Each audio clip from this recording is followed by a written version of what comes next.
संगवारी हो, राम राम, जय जोहार, जय छत्तीसगढ़। मेरा नाम शेखर है। मैं नॉलेज हब संचालित करता हूँ रायगढ़ छत्तीसगढ़ में, आपके अपन प्रदेश छत्तीसगढ़ में। संगवारी हो, आज 1 जुलाई है। आज के समाचार आप मन के सम्मुख लेकर के हाजिर हुए हूँ। जून महीना के पूरा समाचार 6 बार हो चुके हैं। अगर आप लोग PDF चाहिए तो आप मोर कर संपर्क कर सकता था। जून 1 ले लेकर जून 30 तक के पूरा समाचार एक साथ आप लोग मिल जाए। बाकी वीडियो तो उपलब्ध है अगर देखना चाहता। अब हिंदी में आता हूँ, आज के समाचार शुरू करता हूँ।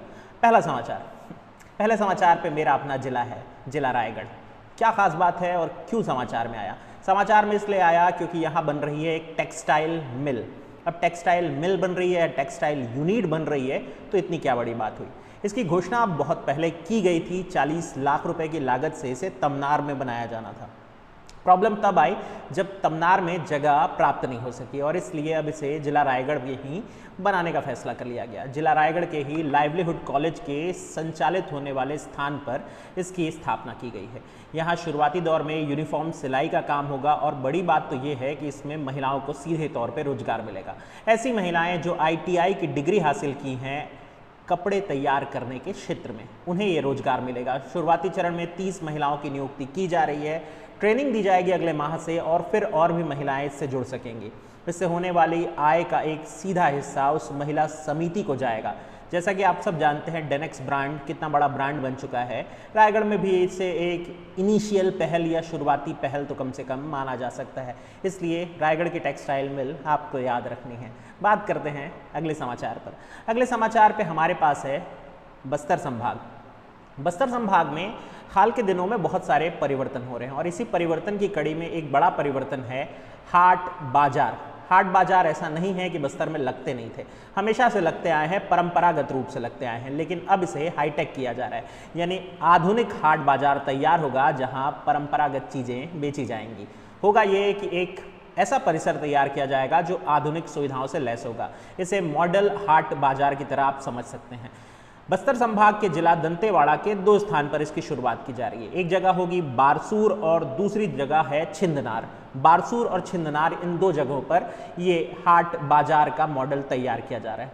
इसमें क्या संरचना होगी? इसमें एंट्री गेट एक अलग होगा, एक एग्जिट गेट होगा। वहाँ से टोकन लेना पड़ेगा। टोकन लेते वक्त व्यापारी कितना सामान लेकर आया इसकी पूरी जानकारी दर्ज होगी। अंदर कोल्ड स्टोरेज भी होंगे, अगर वो अपने सामान को भविष्य के लिए रखना चाहता है वहाँ तो इसकी सुविधा भी होगी। इसका संचालन भी महिलाएं करेंगी और इससे महिलाओं को लाभ पाने का एक और अवसर मिलेगा। साथ ही साथ हाट बाजार के भीतर गोंडी और हल्बी भाषा में बाकायदा अनाउंसमेंट होगी ताकि अलग अलग भाषा का बैरियर भी ना रहे।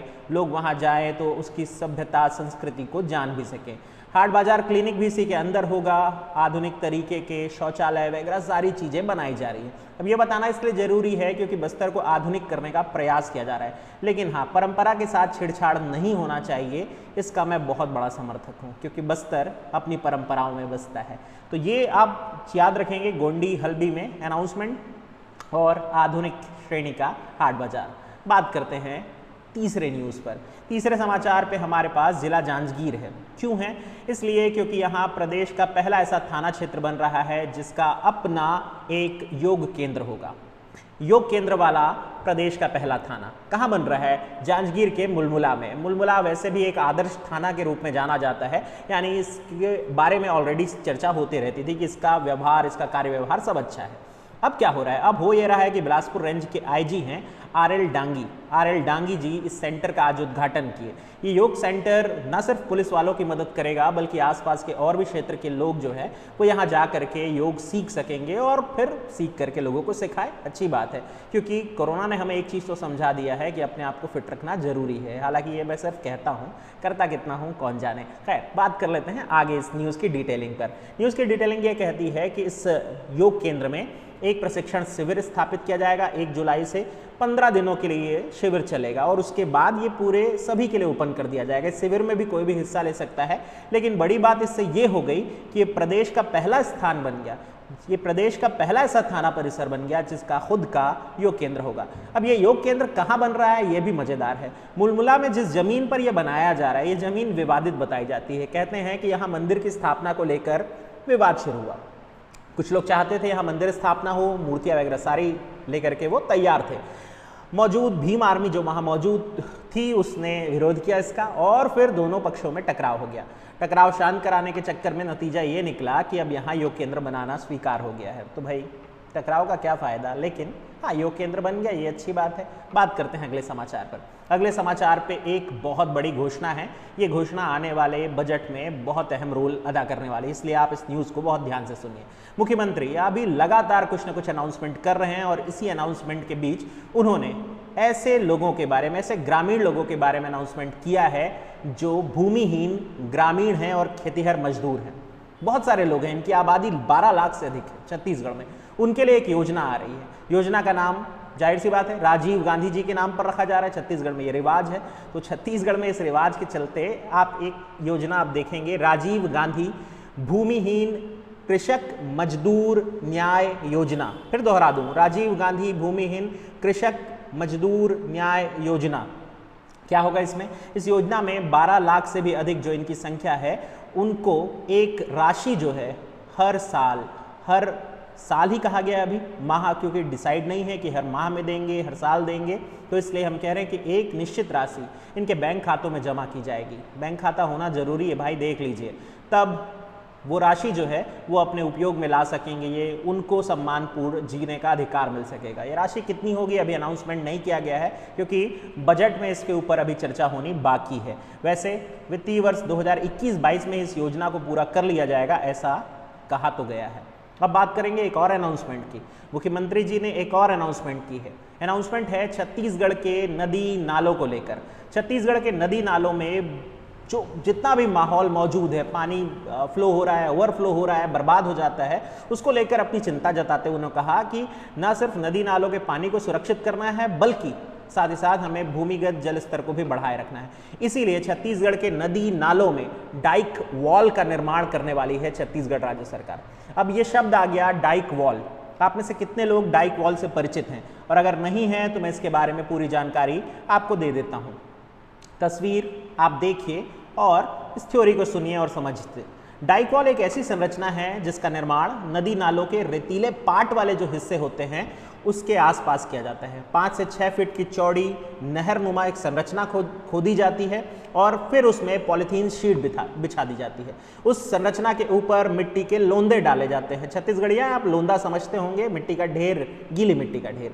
फिर उसके बाद नदी के एक पार्ट से दूसरे पार्ट के बीच में से इस तरह से फैला दिया जाता है इस डाइक को, इस डाइक वॉल को। इससे भूमिगत दीवारनुमा एक संरचना बन जाती है। इसे प्लास्टिक सीट से कवर कर दिया जाता है। एक चीज का ध्यान रखा जाता है कि यह संरचना किसी भी सूरत में नदी के कुल बहाव से ऊपर न जाने पाए। इससे क्या होगा, नदी के पानी के कारण वो खराब भी हो सकता है डाइक वॉल, तो उससे नीचे रखा जाता है। अब इसके कारण ये नदी का पार्ट है वो दिखाई नहीं देता है। उसकी ऊंचाई नदी की सतह से कम 1 फीट तो नीचे होगी। पानी की संरचना से ये क्षतिग्रस्त भी नहीं होगा। उस जगह पे जल भराव थोड़ा सा बढ़ेगा और इस कारण से उस जगह के भूजल स्तर में वृद्धि हो जाएगी। तो ये सब कुछ होगा डाइक वॉल के कारण। उम्मीद करता हूँ आप डाइक वॉल से परिचित हो गए होंगे। तो छत्तीसगढ़ के नदी नालों में बनने वाले इस डाइक वॉल की संरचना को देखने के लिए तैयार भी रहिए। इसी बीच हम चलते हैं अगले समाचार पर। अगले समाचार पर हमारे पास है हर्बल गार्डन। कहाँ बनने वाला ये हर्बल गार्डन? और आपको पता है पूरे एक शहर को हर्बल गार्डन सिटी बनाया जा रहा है। छत्तीसगढ़ का संभवतः पहला ऐसा शहर बन जाएगा अंबिकापुर जिसे हर्बल गार्डन सिटी का दर्जा मिल जाएगा। इसके ऊपर एक कार्य योजना बनाई गई है। इस कार्य योजना को 15 जुलाई से लागू किया जाएगा। अंबिकापुर अपने स्वच्छता के लिए जाना जाता है। गार्बेज कैफे भी आपको याद होगा, भारत का पहला गार्बेज कैफे वहीं खुला था जहां आप घर के कचड़े दीजिए और बदले में आपको भोजन मिलेगा, याद है ना? तो अब इसमें एक नई पहल होगी। अंबिकापुर और बेहतर हो सके इसके लिए 25,000 औषधीय पौधे अंबिकापुर में बांटे जाएंगे। 15 जुलाई से शुरू हो रही इस योजना के भीतर हर घर जा करके औषधीय पौधे दिए जाएंगे और प्रेरित किया जाएगा कि आप अपने घर में, अपने गार्डन में कम से कम औषधीय पौधों को लगा करके रखें, संरक्षित करके रखें। इससे एक दर्जा प्राप्त होने में आसानी होगी। क्या आसानी? वो ये कि अंबिकापुर बन जाएगा भारत का पहला ऐसा शहर जिसका सिटी गार्डन होगा, खुद का, हर घर में एक औषधीय गार्डन। तो देखें ये पहल कब पूरी होती है। हाँ, इसमें एक चीज़ आप याद रख सकते हैं कि ये पहल कौन कर रहा है। राज्य वन औषधि बोर्ड के चेयरपर्सन बालकृष्ण पाठक जी इस पहल को आगे लेकर के आए हैं।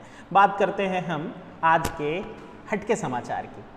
हटके समाचार में आज हमारे पास बारिश है, मानसून है। क्या आपको पता है कि मानसून जो है उसे कृषि का जुआ कहा जाता है? जानते हैं आप। तो असली खबर क्या है उस पे आते हैं। बस्तर अंचल में बारिश नहीं हो रही हो तो उसे लेकर बहुत सारे टोटके किए जाते हैं और इसी टोटके में से एक टोटका होता है मेंढक मेंढकी का विवाह किया जाना। हाँ बिल्कुल सही सुन रहे हैं आप, मेंढक मेंढकी का विवाह किया जाना एक टोटके का हिस्सा होता है। इसी कड़ी में छत्तीसगढ़ अंचल में मेंढक मेंढकी का विवाह जो है वो किया जा रहा है बस्तर में, और ये प्रक्रिया पूरी भी की गई। इस प्रक्रिया में क्या किया गया अब मैं आपको थोड़ी सी डिटेल में बता देता हूँ। बस्तर अंचल में एक पर्व होता है जिसे कप्पल पंडुम कहते हैं। कप्पल पंडुम यानी मेंढकों का विवाह। उद्देश्य बहुत साफ है, बस्तर अंचल में अच्छी बारिश हो, मानसून का ठीक ठाक मौजूदगी महसूस हो जाए। इसके लिए महिलाएं क्या करती हैं, महिलाएं जाती हैं ताल सरोवर और वहाँ से मेंढकों को पकड़ती हैं, उसे लोटे में भर करके, एक नए लोटे में भर करके ले करके आती हैं। उसे साफ कपड़े से ढका जाता है, कपड़ा भी नया होना चाहिए। 6-7 दिन तक उसे घर में रखती हैं, उसकी पूजा पाठ करती हैं और फिर उसे नदी नालों में वापस से बहा दिया जाता है। ये कप्पल पंडुम है। लेकिन इसका एक दूसरा तरीका भी होता है जिसमें बाकायदा मेंढक और मेंढकी की शादी कराई जाती है। अगर इस परंपरा को देखें हम, तस्वीर आप देख पा रहे होंगे, जांगड़ा भीमा और रैला भीमानी देवी की पूजा के रूप में मेंढक और मेंढकी की शादी कराई जाती है और इस शादी में बाकायदा गांव वाले शरीक होते हैं। 3 पशुओं की बलि दी जाती है इसमें, या हम कहें कि टोटल 3 तरह की बलि चढ़ती है। अंडा, सूअर और मुर्गे की बलि या भेंट देने के बाद ये पूजा संपन्न होती है। पूजा होने के बाद पूरा गांव आपस में मिलकर प्रसाद के रूप में वो सब ग्रहण करता है और कामना करता है कि अच्छी बारिश हो। हमारे यहाँ जगदलपुर में ऐसा हुआ भी और होने के ठीक बाद बारिश भी हुई, लगातार बारिश हुई। मैं अंधविश्वास नहीं बढ़ा रहा हूँ, ये एक परंपरा का हिस्सा है। तो आप उम्मीद करता हूँ अपडेटेड हो गए होंगे। अगले खबर में, हटके खबर में हमारे पास जिला राजनांदगांव है। जिला राजनांदगांव में पर्वतारोहण करने वाली 2 बच्चियों की कहानी है। ये 2 बच्चियां दीपशिखा सिन्हा और गुंजा सिन्हा। दीपशिखा सिन्हा और गुंजा सिन्हा जो हैं ये पर्वतारोहण करके फ्रेंडशिप पीक पर चढ़ाई कर चुकी हैं। फ्रेंडशिप पीक पर चढ़ाई का ये अभियान 18 जून से 24 जून तक चल रहा था। देश के अलग अलग क्षेत्र के युवक युवती इसमें भाग लिए थे और इसी कड़ी में हिंदुस्तान एडवेंचर फाउंडेशन के तहत इस क्लाइंबिंग में राजनांदगांव की ये 2 बच्चियां भी थीं। इन दोनों को बधाई, हमारे तरफ से शुभकामनाएं। उम्मीद करते हैं हमारा प्रदेश ऐसे ही और नाम आगे बढ़ाता रहे। इसी कामना के साथ आज क्या करते हैं, आज का एपिसोड करते हैं बंद और हम कल मिलेंगे नए समाचारों के साथ। ऑफलाइन बैचेस शुरू हो गई हैं, अगर आप हमसे जुड़ना चाहें तो ऑफलाइन बैच के माध्यम से भी जुड़ सकते हैं। तो चलिए, ध्यान से सुनने के लिए आपका धन्यवाद और अब मैं चलता हूँ। राम राम।